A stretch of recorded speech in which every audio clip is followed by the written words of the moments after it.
were only foothills of a conical mountain whose jagged cinder gray peak loomed above all the clutter of the buildings. A volcano, Valdar found himself wondering, that once blasted its lava out and left the crater that is now a harbor? That's the kind of thing Nyrthim would have wondered about. He shot away from the thought, as he always did whenever such strange speculations entered his mind, which they doubtless did at the behest of the old sorcerer's ghost. The harbor was alive with ships, lean predatory war galleys, and the broad-beamed merchantmen that were their natural prey, tied up at the docks as well as under way. A small but well-kept-up boat approached in a way that somehow exuded arrogance. In its stern stood a middle-aged man, under his official dress of white kilt and formal over-both-shoulders mantle, suggested gauntness, settling into softness. He bore a staff of office. "What is your business here?" he demanded, when his craft had drawn into shouting range. He used the Nemosi that was still the common language of commerce in the lands once ruled by the old empire. "The harbor master," grunted the captain. He was from the land the Imperials still officially called Schaerisa, where Kvorn and Valdar had negotiated passage the rest of the way through the inner sea, and he had the strongly built, hook-nosed look that went with the land's Esquihar blood. Unfortunately, a legacy of suspicion also went with it, here in the new empire. "This is the Wave Leaper, out of Schaerisa," he called out, leaning over the rail, "bringing distinguished visitors." "We are uninterested in any louse-infested rebel or barbarian dignitaries you may have brought from Schaerisa," the harbor master sneered, using the first-person plural in the way of all officials in all times and places. "And the investiture was weeks ago, as I should have thought everyone knew by now. Proceed to the commercial docks, along with the rest of the Outlanders and the lower orders." Kvorn flushed. This was just the thing to bring him out of his paralyzing awe.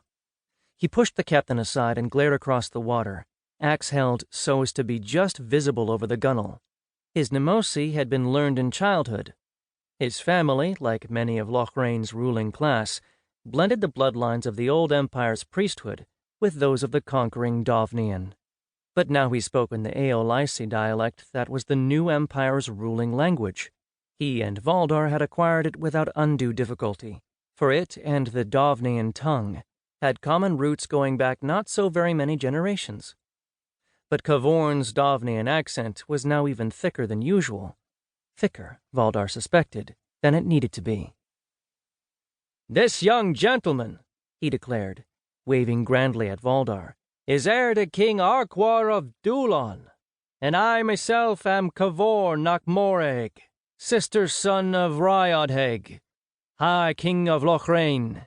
I've also the honor of being half-brother to the Lady Andonra, wife of Vale Saru, chief general of your emperor, who, ye may be sure, will be hearing of any insolence we encounter from his servants." The harbor master managed to grovel without capsizing his boat.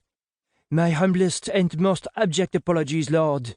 I naturally never dreamed that this, vessel carried passengers of such eminence.